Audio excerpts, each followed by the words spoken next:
자, 장소는 기자는 좀 삐져서 갔고요. 네. 네. 퍼커마스 최상욱 대표와 최근 부동산 뉴스 네. 정리해 보겠습니다. 2%는 조용히 하는 걸로. 부동산 뉴스 정리할 때는 이제 듣는 걸로. 네. 어서 오십시오. 네, 안녕하세요. 최상욱입니다. 네. 네. 여기 스튜디오 새로운데 처음 왔는데 오늘 여기 처음 오셨구나. 네. 예. 최 대표님 별도로 유튜브 하는 거 있으시죠? 최상욱 TV라고 네. 저만의 그 작은 놀이터가 하나 있는데 네. 하실 때 여기서 백브리핑도 신규 네. 채널 개설하셨더라고요. 오늘 네. 채널 개설하죠. 저희가 아직 검색이 잘 안 돼서 채널만 만든다고 네. 이게 손님을 받을 수 있는 게 아니더군요. 네네. 그렇더라고요. 저희가 백브리핑 채널 따로 만들었는데 어. 저희도 못 들어가겠어요. 뭘 어떻게 들어가야 될지 몰라서 검색을 맞아. 한참 검색해야 돼서 네. 저희도 링크 따라서 지금 링크 저장해놨다가 링크를 올려놨어요. 그래서 많이들 구독 좀 해달. 좋아요는 해주십사. 필요 없습니다. 구독은 꼭 하셔야 길을 잃지 않으실 수 있습니다. 진짜입니다. 뭐 이름을 좀 바꾸든지 해야 되겠어요. 검색도 안 돼. 검색도. 네. 잘 검색될 때까지는 그렇게 구독해서 서럽네요. 보세요. 네. 이번 주는 어떤 뉴스가 제일 눈에 띄셨어요? 아까 저 그 장순원 기자님이랑 얘기하신 것도 봤는데 네. 전세대출 관련된 뉴스도 있고 했는데 네. 오늘 3기 신도시 관련해서 사전 청약을 추가로 하겠다는 그런 보도 자료가 나왔었거든요.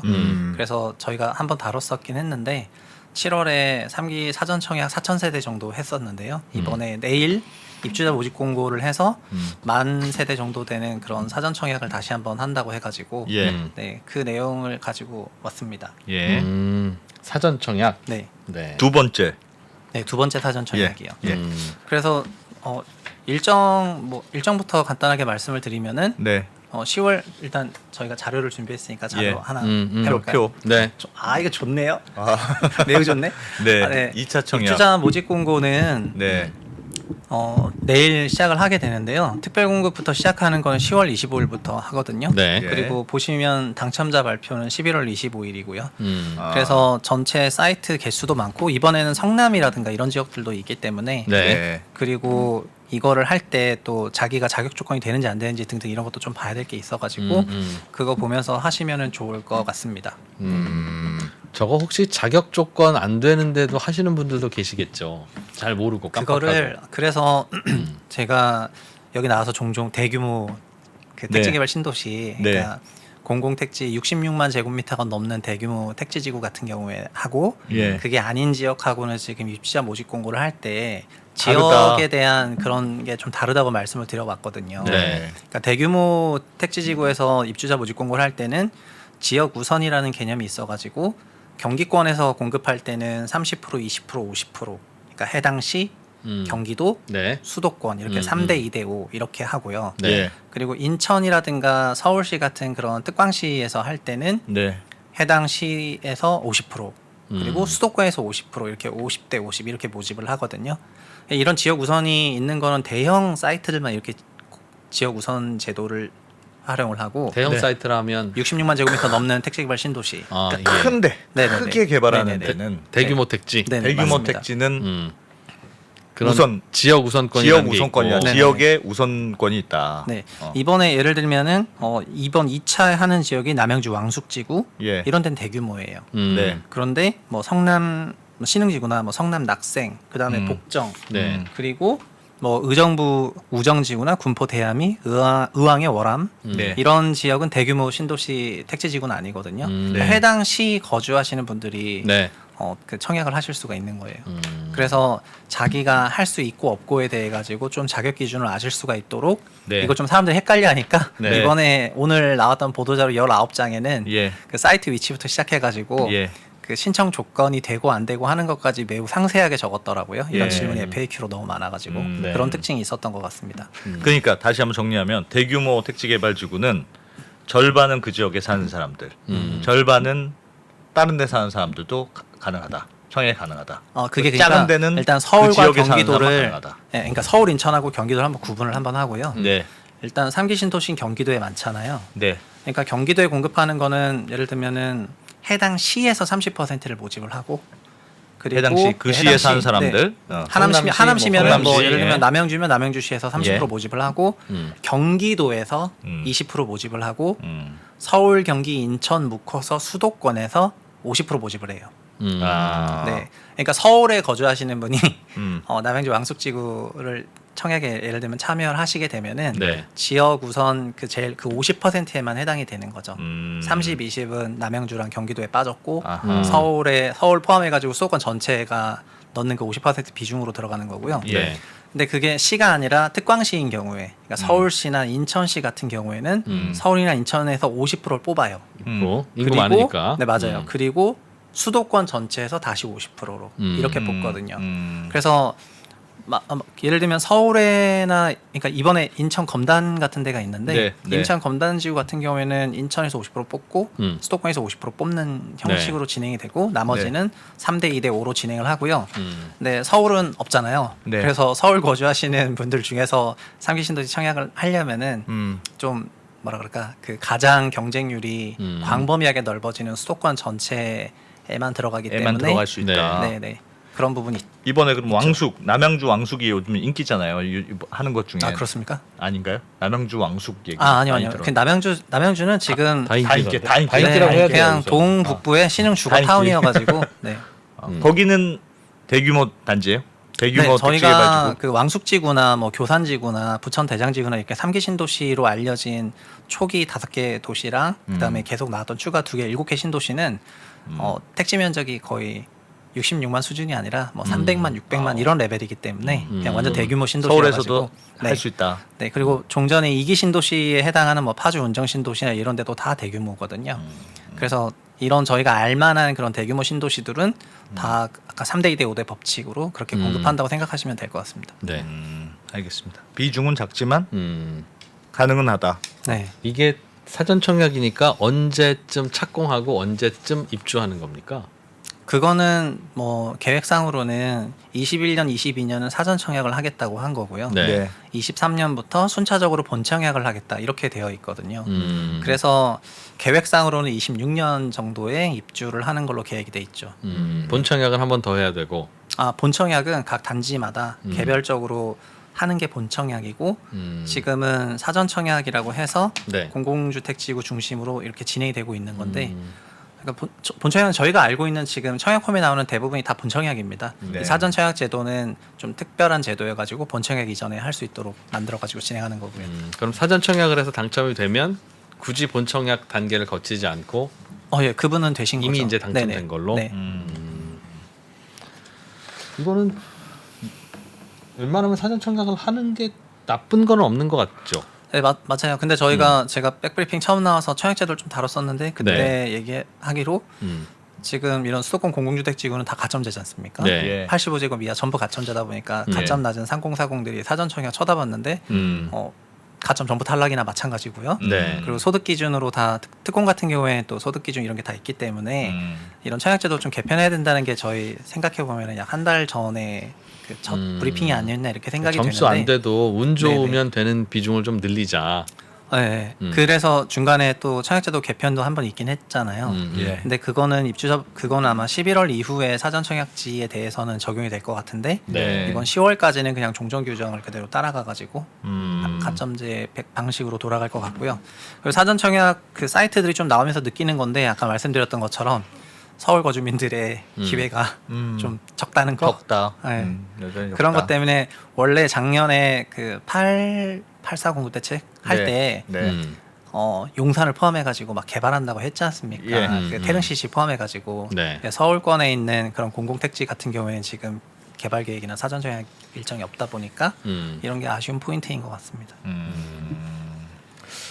저는 이렇게 수도권 외곽에서 그 새롭게 택지지구 만들 때 그 네. 지역에 우선 배정하는 거는 취지는 뭐 이해가 될 수도 있었고 과거에는 있었겠지만 네. 안 좋은 제도 같아요. 네. 예를 들면 경기도 어딘가에 허허벌판에 이제 아파트 지을 거 아니겠어요? 그런 일이 많아지겠죠. 그럼요. 그렇죠. 허허벌판에 아파트를 짓는데 그 아파트의 절반은 허허벌판 거주자 우선이라는 건데 허허벌판에 거주자 있을 리가 있어요? 다 되는 거지, 그러니 그렇죠. 여기다 아파트 짓는다고 하면 네. 괜히 그 허허벌판에 전입 신고하거나 월세방 예. 들어가야 되는 예. 이걸 왜 이걸 이렇게 해? 그리고 지금은 수도권에서 분양하는 건 충남, 대전, 전라도, 경상도 사시는 분들은 네.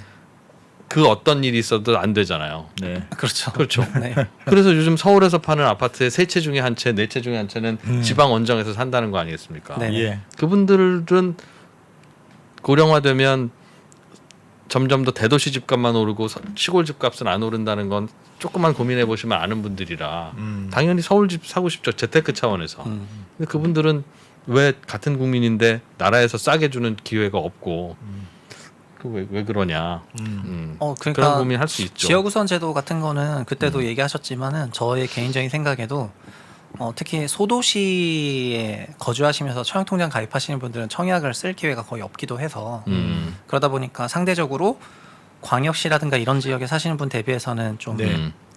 그렇다 보니까 그냥 지역 제도를 좀 그런 것 대폭 같아요. 그냥 네. 개편하는 것도 좋을 것 같습니다. 이렇게 살짝 질문하듯이 얘기하니까 네. PD님들 모르고 클로즈업 못하네. 아까 저도 봤는데 진우님이 의견 얘기하실 때 클로즈업 제대로 해주더라고요. 네. 말하지 말라는 얘기거든요. 사실은. 한번 당해보라고. 어제 PD님도 물적 분할 얘기 이후로 이렇게 기분이 안 좋으세요. 네. 예. 네.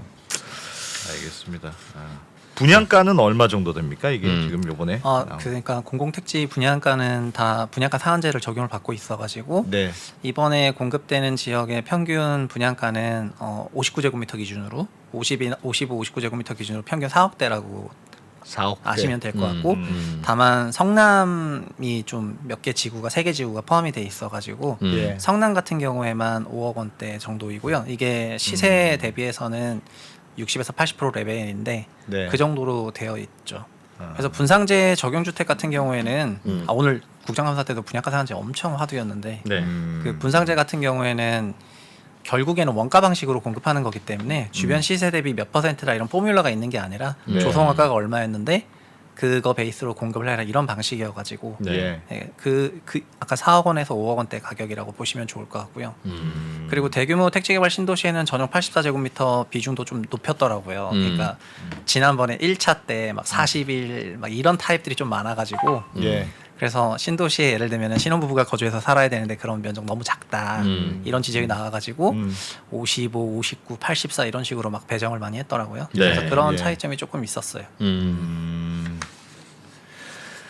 이거 뭐 그래도 관심 있으신 분들이 많이 있으실 텐데 뭐 하여튼 어디 들어가면 자세히 볼 수 있고 하는 게 있습니까? 이게 3기 신도시는 좀 3기 신도시 특수해가지고 3기 신도시.kr이라는 홈페이지가 있어요. 네, 아예 별도로. 한글로 3기 신도시 KR이라는 홈페이지가 있어가지고 네. 거기에도 모집 공고가 올라오거든요. 그래서 1차 때도 거기서 올라왔는데 2차도 거기 내일 올라올 걸로 예. 올라올 예정입니다. 그러니까 그걸 통해 가지고 입주자 모집 공고를 지역별로 굉장히 좀 세심하게 보실 수가 있어요. 좀 체크해 볼 만한 거 있어요? 저처럼 잘 모르는 사람들이 잘 모르겠다. 갑자기 컨설팅 모드로. 이거는 꼭 체크하고 봐라. 뭐 여러 거 근데 공부를 많이 해야 되더군요. 그 여러 개 있어서 뭐 전혀 모르겠어 청약이, 잘. 여러분들이 지적을 하지만은 네. 너무 복잡해가지고 네. 이게 가로 세로 날줄 시줄이 엄청 얽혀 있거든요. 네. 그래가지고 또 그때도 얘기했지만 국민주택이랑 민영주택이 또 있고 네. 국민주택에도 특공 있고 민영에도 특공 있고 국민특공, 민영특공 기준 다 다르고 그다음에 당첨자 선정 방식 다 다르고 막 그렇고 면적 따라 또 다 다르고 그다음에 대규모 택지 지구냐 아니냐에 따라 가지고 입주자 모집에 대한 기준도 다르고 네. 그다음에 뭐 가점제 추첨제 일반 공급의 단청 방식 순위 순차부터 가점 추첨 다 있잖아요. 네. 그러니까 그거를 어떻게 청약 전략을 짜요? 알아야 짜는데 일단 알아야 짜는데 청약 제도 자체도 파악이 어렵다 보니까 전략을 짠다는 것 자체가 조금 쉽지는 않은 것 같고 이게 대입으로 비유를 하자면은 네. 입시 전형이 너무 복잡 다양해져 가지고 이게 좋다면 좋을 수도 있는데 선택하기가 어려운 상황이랑 비슷한 것 같아요. 어려워요. 아니 제가 들어오기 전에 한번 그 표를 봤는데도 너무 많고 가격 다 비슷하고 그래서 그냥 위치만 보고 그냥 이렇게 해야 되는 건지 모르겠더라고요 전혀. 잘 그런 게 있죠. 네. 그래서 저는 얼마 전에 최준영 박사님 있잖아요. 네. 최준영 박사님하고 차 한잔 하면서 또 둘이 만나서 이런저런 얘기하다 보면 부동산 얘기도 나왔지 않겠어요? 네. 부동산 얘기를 하다가 어떻게 하면 되냐 이거 어떻게 하면 되냐 최 박사님이나 저나 아이가 많잖아요. 네. 많은 분들은 집이 있는 사람은 집값이 오르는 걸 좋아한다고 생각하는데 아 자녀가 2명 이상인 자녀가 경우에는 많으면 네네. 더 그렇고요. 자녀가 없어도 네. 내가 사는 이 집보다 더 좋은 집에 살고 싶은 게 이제 누구나 생각인데 예. 네. 집값이 오르면 이 갭이 더 커져요. 맞아요. 비싼 집이 더 빨리 오르니까. 그렇죠. 물론 무주택자보다는 상황이 좀 낫기는 하지만 무주택자가 집 한 채 갖고 싶은 욕망이나 1주택자가 더 좋은 집에 살고 싶은 욕망이 비슷하다고 보면 이게 둘 다 어려워지는 거라고요. 이것도 어려워지고. 그래서 내려가면 좋겠는데 어떻게 하면 내려가겠냐 고민을 하다가 최종 박사님이 그 아이디어 내시던데 한번 여러분 생각해 보세요. 그 평생 동안 부동산 매매로 얻을 수 있는 이익을 정해두자는 거예요. 정해두자. 그러니까 시가보다 정부가 싸게 주는 혜택도 있을 수 있고 그러면 당첨되는 순간 얼마 차익 생기죠? 오케이 그거 카운트 하자. 그러니까 예를 들면 평생에 10억이면 10억 이렇게 딱. 그러니까 대한민국 국민은 평생 동안 부동산 매매를 통해서 이 정도 차익이 얻어지면 나머지는 거의 80%나 70%를 그냥 그 차익을 환수하는 걸로. 네. 그러면 그걸 한 줄로 요약하면은 양도 총액제 같은 거. 양도 차익, 양도 이익, 양도 차익 차익 총액제 총액제. 얘기를 하신 거군요. 네. 그러면 지금 못 써먹으면 다음에 써먹을 수 있고 앞에 써먹었으면 뭐 다음에 못 써먹고 그러니까 누가 집 사서 10억 벌었네 뭐 이런 소리 할 때 저 친구는 이제는 그럼 못하겠구나. 안 되셨다고요? 이제 안 된다. 나는 하나도 못 버는데 그럼 앞으로 할 수 있을 가능성이 높겠구나. 그렇게 해주면 어떨까? 그렇게 말씀하시는데 이건 이런 허점이 있습니다 하는 걸 당장은 못 찾았어요. 아무튼 어떻게 생각하세요? 글쎄요. 근데 저한테 물어보셔가지고 저도 근데 그런 과세나 조세 제도가 네. 임팩을 미치긴 하는데 그런 가격에 영향을 미치는 큰 그런 뭐라 그럴까 주요한 키 팩터 중에서 네. 일단 수급이 제일 확실한 것 같고요. 예. 수요 공급이 제일 확실한 것 같고 그리고 자본시장 분위기라든가 그러니까 대출 관련해서 그런 분위기라든가 조세제도 관련해서 이런 것들은 증감 증폭 그러니까 감폭을 좀 변화시키는 그런 요인이 아닌가 이렇게 생각이 네. 되네요.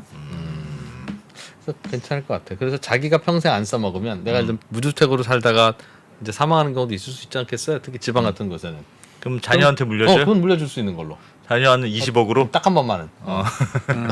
네, 약간 분위기를 캐주얼하게 만들어 주시는 것 같은데 저도 네. 사실은 오늘 점심에 식사할 때 그런 비슷한 얘기를 하신 분이 계신데 네. 총액제가 아니라 자녀가 2명이어가지고 그 어떻게 좀 챙겨야 될까 부모 마음이라는 게 조금 있긴 있잖아요. 네, 부모 네. 마음이 있어가지고 좀 챙겨야 되긴 되는데 문제가 그렇죠. 되고 본인도 그래서 자기 사는 집을 예를 들면 자녀 한 명한테 증여를 할 생각이 있는데 네. 자기도 어디가 들어가야 되잖아요. 음. 들어가야 되는데 보통 많은 분들이 그 보유 주택을 처분하고 은퇴 세대가 다운사이징해서 들어간다고 생각들을 많이 하는데 네.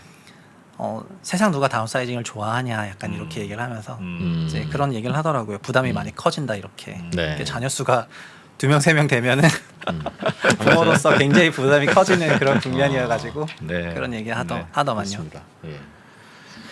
오늘 국회에서 국토위 국정감사 있었습니다. 어떤 얘기들 좀 나왔습니까? 오늘은 거의 화천대유 얘기가 없었습니다. 왜냐하면 오늘은 그 부동산원하고 네. 부동산원 지난번에 저희가 조금 얘기했었지만 주택 가격에 대한 통계 이런 부분이 현 정부 초중반까지는 굉장히 샘플 수가 적다가 뒤로 가면 올해 6월에 좀 확 늘려가지고 그나마 좀 반영률이 높아졌잖아요. 그거를 좀 많이 지적을 당했고 그리고 주택도시보증공사라고 알고 계신데 주택도시보증공사가 고분양가 심사 기준이라는 거를 적용을 하고 있는데 네. 이게 사실은 뭐 준 분양가 상한제랑 마찬가지이긴 하거든요. 네. 그래서 주택도시 보증 업무를 해야 되는 기관이 왜 분양가 상한제나 관련한 그런 일을 하고 있냐 이러면서 뭐 엄청 지적을 많이 받았죠. 그거랑 또 최근에 이런 분양가로부터 자유로운 이런 아파트가 아닌 틈새형 주택에 대해서 저희가 또 얘기를 많이 했잖아요. 예. 오피스텔하고 도시형 생활주택 같은 거를 예, 또 예. 얘기를 많이 했는데 네. 그거에 대한 분양가 심사 기준이 또 거꾸로 왜 없냐 이렇게 해가지고 이거는 갑자기 뭐라 그럴까 그 부분도 그러면 만들어 보겠다 막 이렇게 돼가지고 이게 이쪽으로도 나비 효과가 커지더라고요. 그런 내용들이 주로 있었습니다. 그러니까 분양가 상한제를 하는 거는 알겠는데 그걸 왜 그 보증공사가 하냐. 그 보증이라고 하는 해주고 말고 하는 그 권한. 그러니까 정확히 말씀을 드리면은 2015년 4월에 분양가 상한제라는 제도가 자율화가 되거든요. 네. 박근혜 정부 때 14년 12월 달에 국회 통과를 시켜가지고 예. 15년 4월부터 자율화를 시켰는데 그래서 진짜 자율화가 되니까 분양가를 산정을 해야 되는데 그래서 당시 개포의 모 단지가 우리 얼마 하고 싶다 이렇게 딱 그 주택도시보증공사에 분양가 신청을 하게 되거든요. 네. 그러니까 그 금액이 종전 분양가 대비해서 상승률이 30%가 넘어가가지고 그래서 갑작스럽게 부랴부랴 이 고분양가 심사 기준이라는 게 등장을 해가지고 일종의 그러니까 가이드라인을 만들어서 분양가 심사 보증 가이드라인을 만들어가지고 예. 이 룰을 좀 지켰으면 좋겠다 이러면서 종전 기분양 주택 대비 110%를 넘지 마라라는 식으로 일종의 가이드라인이 형성돼 버려가지고 네. 정말 말 그대로 민가택지에서는 분상제가 해소가 됐는데도 불구하고 110% 룰이 존재해 버려서요. 그래서 16년도, 17년도에 과천 같은 데 분양을 할 때는 너가 먼저 분양해. 왜냐면 너가 분양을 해야 내가 10% 높일 수가 있으니까 이래가지고 이제 갑자기 빵 터지시죠? 이거 뭐 버튼 눌려나? 네. 아, 주변 집값보다 10%만 네, 높게 할 수 있으니 종전보다 10%를 높일 수가 있으니까 그러니까 세 군데 사이트에서 새로 네네, 분양해야 네. 되면 네네. 가위바위보에서 이긴 사람이 제일 늦게 분양하기. 네가 100에 그러니까, 분양하면 절차 사업이니까 절차 따라서 공급은 하는데 네. 저희가 좀 후분양이 유리하니까 네. 좀 이렇게 먼저 분양해서 얘가 분양가 얼마 받을 거니까 나는 거기서 거기서 10%. 또 10%. 네, 이런 식으로 좀 했었거든요. 아. 그래서 이게 어떻게 보면은 이거를 오늘 여러 사람이 지적을 했는데 어떤 식으로 지적을 했냐면은 이런 고분양가 심사 기준이라는 거의 존재가 준 분양가 상한제였기 때문에 네. 주택 공급을 하려는 주체가 좀 분양 공급 물량을 축소시키는 데 영향을 줬다. 이런 식으로 좀 지적을 많이 하셨고요. 네. 그래서 뭐 한쪽에서는 이거 도대체 왜 했냐 막 이런 쪽의 얘기를 엄청나게 했었는데 그 얘기가 다 끝나고 나서 또 다른 사이드에서 나와가지고 지금 얼마 전에 공급한 그 대장지구에 도시형 생활주택 분양가 네. 받느냐 어. 그래가지고 당연히 그거는 분상제 적용을 분양가 상한제 적용을 안 받잖아요. 네. 그러니까 요즘 오피스텔이랑 도시형 생활주택 같은 그런 뭐 여러 가지 비규제 상품군 대상으로 주택가가 엄청나게 올라가가지고 개발 네. 주체가 엄청난 막대한 이익을 벌어들이고 있는데 고분양가 심사 기준 같은 거 만들어야 되는 거 아니야? 이래가지고 네. 제가 만약에 허그 사장이었으면은 이쪽에서는 일단 뭐라고 하고 네. 여기서 또 만들라고 하니까 어. 좀 힘들었을 것 같다는 생각이 들었어요. 도시형 생활주택이나 그 오피스텔은 분양가 심사도 안 하죠? 안 합니까? 즉 보증해주는 허그가 보증을 안 해주는 겁니까 거기는? 허그 잘 모르겠는데요. 그러니까 그게 네, 허그- 자세하게 설명드리기 그렇죠. 잘 허그의 모르겠어요. 보증이라는 네네. 건 네. 아파트를 짓다가 이 건설회사가 부도가 나면 네. 내가 중도금 계약금 낸 거 어떡합니까? 지금 중국의 헝다는 그렇게 돼 있다면서요. 네네네.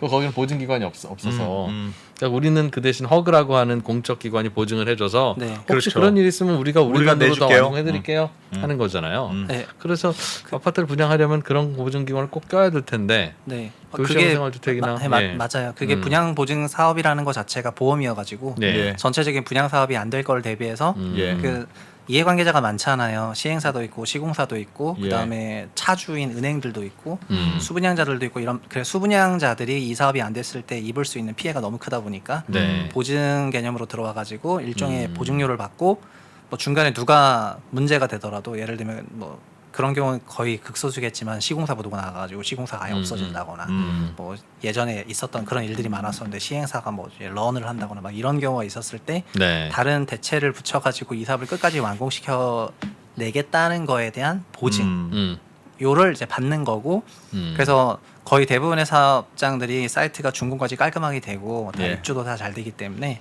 주도부가 지난 몇 년 동안은 엄청난 수익을 내긴 했거든요. 그렇죠. 보증 또 보험료는 받고 보증 사업을 한국에서 독점하고 있잖아요. 펑크는 안 나니까. 네네. 독점하고 있다 보니까 이렇게 했는데 뭐 그게 분양 보증 사업인데 주택에 대해서는 이렇게 하고 있는데 오피스텔이랑 거기는 아마 리스크를 그럼 수분양자들이 감당하는 모양이네요. 오피스텔이나 혹은 아니, 도시형 저- 생활주택은 다음 시간에 나왔을 네, 때 알겠습니다. 조사해서 오겠지만 저희가 아마 수분양자한테 리스크를 주진 않을 것 같습니다. 제 어딘가에서 생각에는. 보장하고 있는 것 네네. 같다. 네. 그렇군요. 부동산 얘기만 나와 한숨을 쉬고 오늘 한숨이 나와, 한숨이. 아니, 사무실에 제가 좀 일찍 갔는데 엄청 스터디를 하고 계시더라고요. 네, 네. 아. 부동산은 참 답답하죠. 부동산 안 잡히잖아요. 정부가 이렇게 뭐 가계대출 잡는다고 해도 요즘 뭐 조금 내린다는 기사가 막 약간 있긴 있던데요, 진짜. 그거 어떻게 보세요? 오늘 그러니까 김혜재 의원이라는 분이 국토부 자료를 받아가지고 네. 이것도 냈는데, 그러니까 전체 매매 거래 중에서 종전 대비 실거래가 하락한 비중이 36%? 30%대까지 올라와가지고 예. 보통 전체 실거래 100이라고 보면은 그게 한 20%대에서 놀았는데 이게 좀 올라오다 보니까 갑자기 뭐 하락 비중이 좀 높아졌어 이러면서 네, 네. 이게 기사화가 한 번 됐었거든요. 예. 신고가 지금- 아닌 거래도 있긴 있더라. 네, 신고가 아닌 거래도 있죠. 한 3분의 1 정도. 네, 근데 지금 주택 시장 자체가 그때도 저희가 자금 조달 계획서를 분석해서 말씀드렸지만 예. 지금 현재 분위기 자체는 전체적으로는 1주택 처분한 사람들이 주도해서 새롭게 주택을 사는 실수요 메타인데 네. 네. 근데 처분 소득을 좀 큰 꼭지로 잡고 그다음에 대출 한 꼭지로 잡고 또 전세를 또 한 꼭지로 잡아가지고 예. 거기서 10억 이하, 그러니까 일반 주택 초고가 주택이 아닌 경우에는 대출 받아서 입주해가지고 하시는 경우도 있는데 네. 저희가 좀 갈아탈 때는 좀 좋은 아파트라든가 아니면 더 넓은 평형을 선택해서 가는 경우가 많다 보니까 네. 이제 그런 거를 매수를 선택하실 때 음. 좀 대출이 걸리거나 이런 경우에는 전세 끼고 좀 사놓고, 그러니까 처분 소득이랑 대출이랑 전세를 넣고서 본인 딴 데 거주하시고 예. 이제 집을 먼저 사놓는 이런 케이스도 있거든요. 이분도 1주택을 구매하신 거긴 하죠. 대신 네. 현재 대출 제도로 인해 가지고 거기 거주는 좀 어려워져서 그거를 이제 바라만 보고 있어야 되는데 네, 예. 그래서 이거를 제가 자린고비 메타라고 부르기로 했는데 왜요? 왜? 자린고비가 생선을 바라보고 바람 봐도 배가 부르 약간 그런 이제 지금은 그래서 전체적으로는 실수요자라고 볼 수 있는 그런 거래 패턴이 일반적인 패턴인데 네. 자조서상으로 보면은 조금 자린고비 메타가 포함이 되어 있는 것 같아요. 약간 네, 그런 시장이에요. 그러니까 뜨문뜨문 거래가 되더라도 실거래 신고가 비중이 좀 높아 보이긴 한 거 하고요. 네. 네. 왜냐하면 그 사람들은 상위지로 살려고 그런 마음을 가졌고 처분 소득도 있기 때문에요. 네. 그렇기 예. 때문에 그렇게 좀 된 것 같고, 그래서 그치만 거래량이나 이런 거는 많을 수는 없는 거고요. 왜냐하면 순수한 그런 거래들 베이스여가지고 그래서 매매량 자체는 좀 많지 않고 그리고 지금은 17년도에도 그랬는데 아마 내년 대선까지는 조금 관망하는 분위기로 뭐랄까 좀 가지 않을까 이런 생각을 하고 있습니다. 네. 제가 요즘 관심 갖는 서울 외곽 지역 어딘가에 그 동네가 있는데 거기도 이제 매수세도 많이 줄었고 네. 좀 분위기 그렇대요. 그래서 왜냐고 했더니 대출이 안 나오니까 뭐 그 주택담보대출도 네. 무주택자가 1주택자 되기 위한, 그러니까 40%는 빌려주는 그것조차도 안 나오고 끊겼으니까요. 연말까지는. 그럼요. 총량제 네, 그것 때문에 총량 규제로 끊겼으니까. 그래서 네. 지금은 집 사러 다니시는 분들은 다 100% 현금이 있어야만 살 수 있는 구조라는 거예요. 갭 투자를 하든 뭐 어쨌든 대출은. 그래서 매수세도 없고 그래서 뭐 가격도 그래서 뭐 급히 좀 팔아야 되는 분들은 좀 싸게라도 내놔야 되고 네. 요즘 잠깐 분위기는 그렇다 하더군요. 요즘은 진짜 그렇게 좀 느끼는 게 네. 좀 관망하는 분위기라든가 좀 아까 말씀하신 대출 규제 영향이 있긴 있거든요. 네. 그래가지고 그런 게 많이 느껴지긴 하죠. 여러 가지 지표에서 그런 게 좀 잡혀가지고. 그래서 대출을 당연히 막으면 이제 네. 그런 효과가 있긴 한데 언제까지 막을 수 있는 거냐 이게. 근데 대출이라는 게 제가 또 은행 데이터를 보니까 음. 자산 가격, 주식이든 마찬가지인데요. 예. 주식이든 부동산이든 자산 가격 상승기. 그러니까 대출 금리 이상의 그 일드가 나왔던 그런 연도에 쭉 때려 보면은 특정하게 자산 가격이 좋았던 연도들이 있잖아요. 그런 연도에는 바로 후행해서 대출 증가율이 엄청나게 나왔었거든요. 그게 지난 몇 년간 그러니까 작년에도 주식 시장이 굉장히 좋았었기 때문에 예. 주식 관련해 가지고 그 신용 사이즈도 커졌고요. 그리고 부동산은 지난 한 7, 8년간 계속 호황이었기 때문에 부동산 네. 관련 대출이 계속 따라왔거든요. 그래서 대출이라는 것도 결국에는 그 가격 전망에 많이 좀 좌지우지되는 경향이 없지 않아요. 그래서 이 시장 자체가 안정화되면 대출도 거의 그냥 따라가지고 네. 안정화되지 않을까 이렇게 생각합니다. 시간이 좀 여유가 조금 있어서 네. 그냥 궁금했던 거 좀 우리 고민을 좀 하다 보면 네. 우리나라 가계 대출이 정말 많기는 많더군요. 많죠, 많죠. 네. 많더군요 정말. GDP 퍼센티지로 비교를 많이 하니까 네, 저희가 GDP 뭐 대비 가계 부채가 정말 많아요. 다른 네. 나라에 비해 많은 편이에요. 이건 뭐 네. 부인할 수 없더군요. 네. 최근에 많이 올라가기도 하고.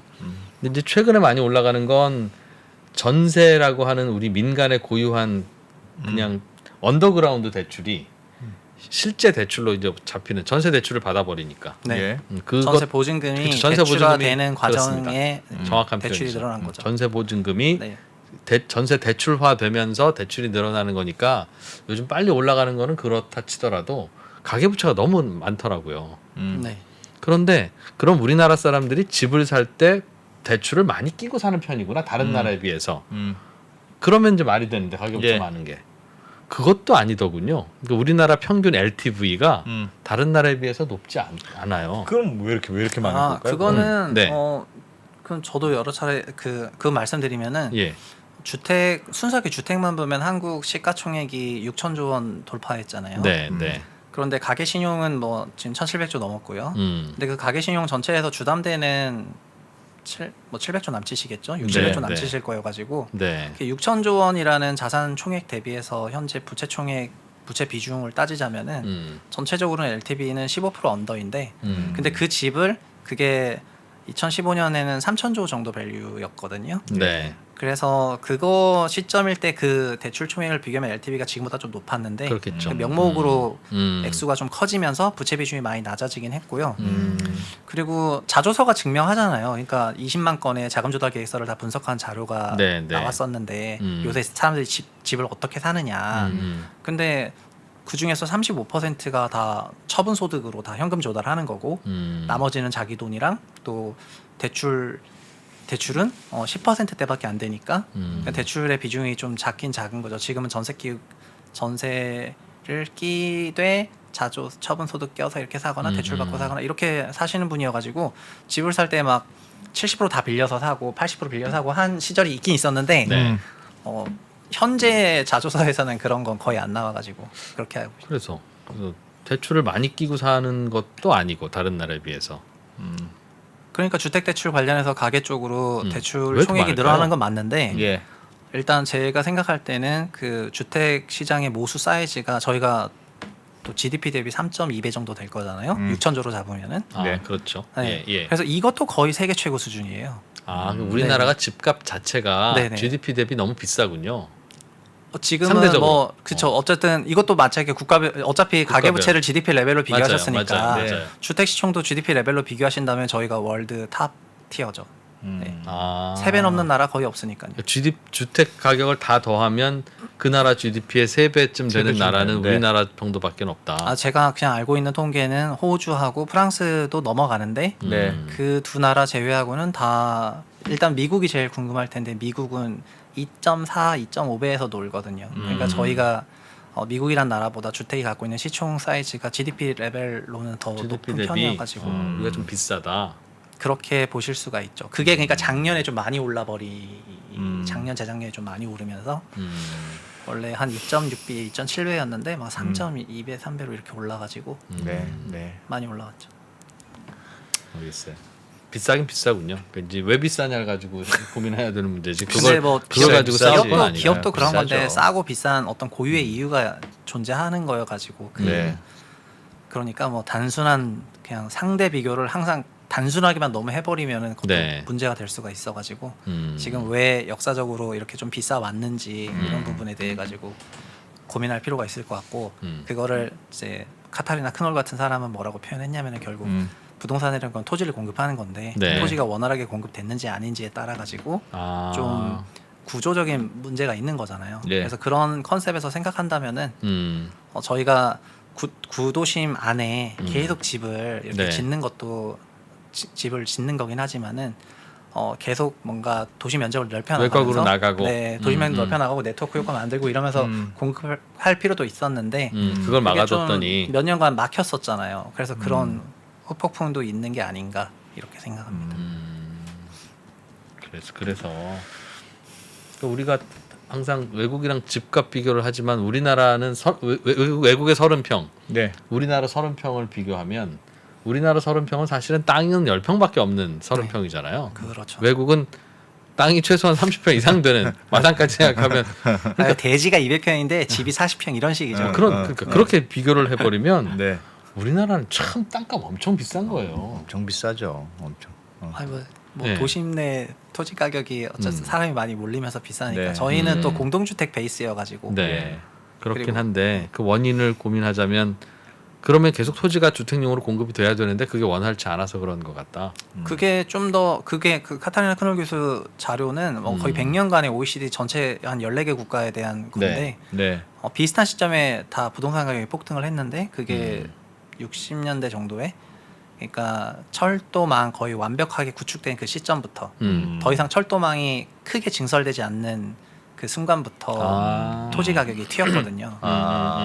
네, 그래서 그 전까지는 뭐 좀 여러 가지 이동이라든가 이런 게 많이 나왔는데 네. 소위 그러니까 자동차 시대라고 할까요? 예. 엄청난 자동차 시대가 되면서 막 그 토지 가격이 튀는 게 전 세계적인 비슷한 시점에 다 발생했기 때문에 이것도 어떤 이유가 있는 거다 이렇게 하면서 그리고 저희가 부동산 지금 평당 뭐 시세 1억을 넘는 그런 강남의 좋은 아파트들의 네. 건축비가 1억이 아니잖아요 평당으로. 아, 그렇죠. 네. 건축비는 그게 뭐- 결국 공급 가격을 보면은 건축비는 일정이고 밑에 다 토지 가격이어가지고 그렇죠. 네. 지금 부동산 가격 상승 결국은 다 기승전 토지 가격 상승이기 때문에 네. 주택의 공급에 포커싱을 맞추는 거는 그 부동산의 기저라고 할 수 있는 토지 부분에 대한 공급을 좀 잘 안 보게 되는 그런 걸 수도 있거든요. 그래서 베이스로 자체는 계속해서 이 나라에 계속 토지가 계속 공급해가 주택을 지을 수 있는 토지가 계속 공급이 돼야 공급되는지 되는데 그런 쪽으로 좀 포커스를 맞춰야 수급 문제가 풀리는 거지 뭐 음. 아닐까 싶습니다. 그러게. 그러니까 좀 하락기에는 좀 내려가도록 두어야 됐다는 뜻일 수도 있겠네요. 그죠? 뭐를요? 주택 가격이 아. 하락기가 있었는데 우리 2014년 뭐 이런. 근데 예. 그 왜 그런 얘기도 있잖아요. 기재부의 목표는 네. 항상 뭐 정부의 목표가 부동산 가격이 올라가는 것도 싫어하지만 네. 떨어지는 것도 싫어한다. 왜냐면 떨어지면 GDP가 떨어지니까. 그래서 살짝만 올라가는 수준을 유지하기를 바래서 부동산 가격이 또 떨어지면 역대 정부들 보면 떨어지면 예전에 그래서 조금 떨어지려고 그러니까 빚내서 집 사세요 하면서 확 끌어올리잖아요. 근데 그거를 이렇게 수요를 조절하기가 쉽지가 않죠. 이렇게 또 네. 딱 조절하면 또 약간 떨어졌다 그러면 확 또 불이 붙었다가 하니까 사실은 그래서 저는 정부가 진짜 집값을 떨어뜨릴 의지가 있는 것인가에 대한 약간의 퀘스천이 있어요. 항상. 집값을 떨어뜨리려는 정부는 없죠. 그런 목적을 갖고 있다고 천명하기가 쉽지 않죠. 그렇죠. 그러니까 네. 집값을 그냥 너무 뛰지 않도록만 네. 유지하려는. 네, 그러니까 뭐 이렇게 밴드에 넣어가지고 그 안에서 관리하고 맞아요. 싶어하는 마음이 네. 있는 거 아닌가 싶습니다. 네. 오늘 뭐 이번 주 뉴스는 대강 그 네, 아까 네. 그 정 기자님이 또 대출이나 이런 걸 또 다뤄주셔가지고. 네, 근데 대출 아까 제가 좀 있었죠. 들었는데 네. 전세 대출 그 자체는 엄청 실수요 대출이죠. 네. 그런데 그 전세 대출 규제가 나왔던 그 배경이라는 거는 뭐 대출 총액도 있는데 그 자조서상 검색을 해보니까 전세 끼고 사더라는 거잖아요. 갭 투자. 네, 전세 끼고 네. 사더라. 그러니까 전세가 그 매수자의 레버리지가 되어 있기 때문에 그죠. 전세 대출이 네. 전세 값을 올리죠. 네, 그러니까 그러면 전세 대출을 좀 허용해 주면은 좀 이쪽 시장이 커지면은 네. 그 대출 그 매수자의 레버리지가 좀 많이 올라가는 게 있어서 이게 가격 상승에 부담이 될 것 같으니까 네. 이 전세를 좀 잡고 싶은 거죠. 그렇죠. 그래서 사실은. 전세 대출 규제를 한다는 얘기를 하니까 전세를 받는 사람 그 자체는 100% 실수요죠. 네. 그러니까는 왜 갑자기 우리를 이러면서 대출 규제하는 게 맞아 이러면서 이제 들고 일어난 거고 예. 그거를 레버리지화 했던 그 메커니즘이 있어가지고 그래서 이거를 어떻게 풀라는 요구가 또 있냐면은 네. 뭐 서영수님 같은 경우에 그런 얘기 많이 하잖아요. 전세 대출도 DSR에 넣어라. 그러니까 전세금을 네. 전세를 끼고 집을 사신 매수자의 네. DSR에 아. 그 돌려줘야 되는 전세금이니까 전세금도 넣어라 이런 주장을 하시는 분도 계시는 거고 이렇게 네. 푸는 게 현명하다 이렇게 말씀하시는데 뭐 DSR 계산 방식에 그런 거 하나도 안 들어가고 그리고 이것도 엄청난 논쟁이 있는 주제여가지고 그냥 1차적으로 그냥 전세 대출에 대해서 좀 규제를 하고 이렇게 하겠다고 나왔던 거죠. 그런데 100% 실수요자니까 그냥 원복한 거고요.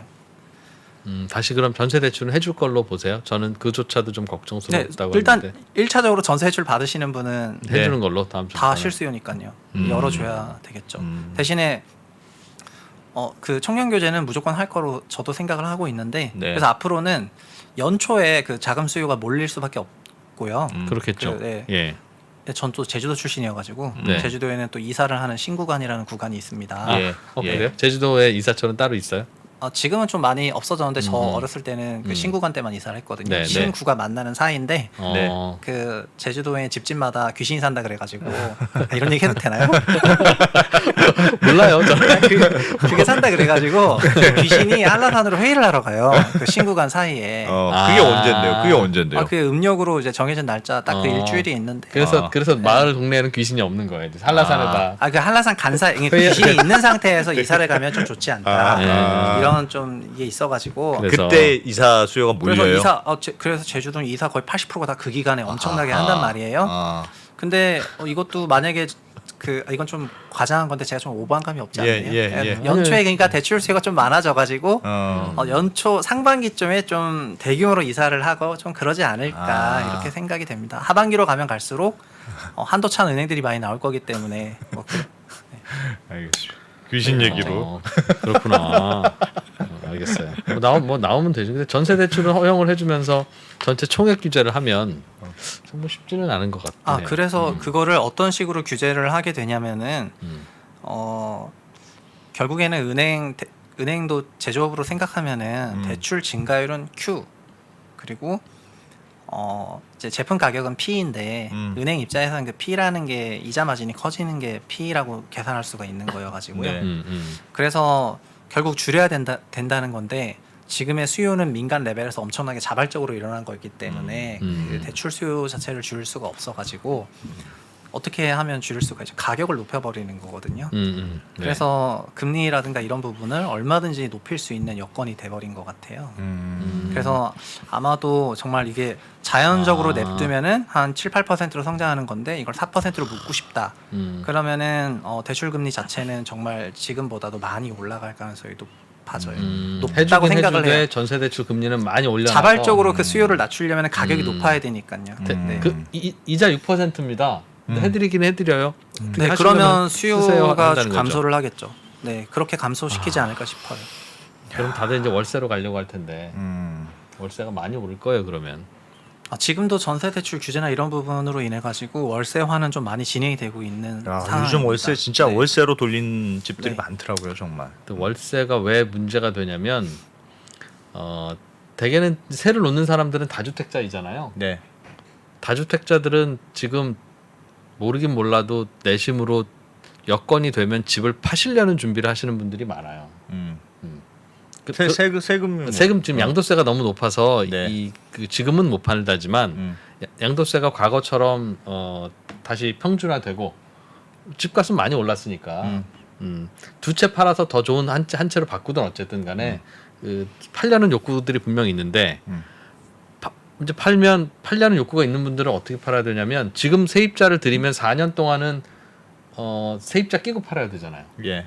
그런데 세입자가 전세 세입자라면 파는 사람한테 전세 끼고 팔 수가 있지만 세입자가 월세 세입자면 월세 끼고 판다는 거는 말이 안 되잖아요. 그렇죠. 네. 그럼 사러 오는 분이 대출을 받고 들어와야 되는데 대출은 안 돼. 되니까 살 사람이 없어. 지금 살 다주택자 사람이. 집주인들은 월세 세입자를 받는 순간 앞으로 4년간은 집 못 팔아. 파는 거예요. 네. 그럴 가능성이 높다고요. 네. 그런데 앞으로 4년이면 정책이 굉장히 많이 바뀔 거 아니겠습니까? 정부도 네. 바뀌고 하는 과정에서. 그러면 그때 집을 팔고 싶을 때 팔 찬스를 놓치면 문제가 되는 거라서 지금 뭔가 좀 팔아야지라고 생각하는 그 두 채 이상의 집주인들은 월세를 안 놓을 거라고. 그 월세를 얼마든지 높여준다고 하더라도. 그래서 월세 공급이 별로 없을 텐데 이제는 전세 안 해주면 다들 월세를 몰리면 네. 공급은 별로 없고 네. 수요는 늘어나고 집에 길에서 잘 수는 없고 좀 어려워질 것 같다 그게. 그렇죠. 네. 뭐라고 말을 해야 될지 모르겠는데 지금 사실은 매매 시장 대비해서는 임차 시장의 임차료가 훨씬 더 큰 변동성 보이고 있어가지고 네. 그래서 네. 걱정입니다. 네. 알겠습니다. 부동산은 원래 이렇게 항상 우울하게 끝나나요? 끝날 때마다 그런 것 같아. 우울하게 끝나는 건 아닌데. 네. 아니 아까 귀신 얘기는 재밌었습니다. 근데 제주도는 그럼 한두 달만 이사를 해야 되면 그게 1월 달 뭐 이럴 때 있는 거죠. 1월 달. 네, 정월에 있는데 그러면 나머지 11달이나 10달은 이삿짐 업체들이 공급 과잉일 텐데 네. 그거 어떡합니까 그럼? 그래서 그게 그러니까 이사가 완전 없진 않지만 저 지금은 좀 많이 완화됐고요. 네. 네. 그 뭐라 그럴까 새로 입도를 하신 분이 많아져가지고 예. 그런데 저희 때는 진짜 제주도 분들만 계실 거잖아요. 저희 네. 있을 예, 때. 예. 그래서 진짜 그 기간에 이사 못하면은 아, 정말 농담 아니고 이사 못해요. 그냥 이사 업체들도 다 그냥 그 기간 바짝하고 쉬어버려요. 그래가지고 그리고 매물 내놓으시는 야. 분들 거의 없고. 와. 그래서 저희가 막 예전에 이사가 교차로가- 들어와야 내 집 내 빼고 나가니까. 네, 하니까. 네, 네. 그러니까 그때 다 같이 그 모두- 밀어내기를 엄청나게 할 때여가지고 그때는 아.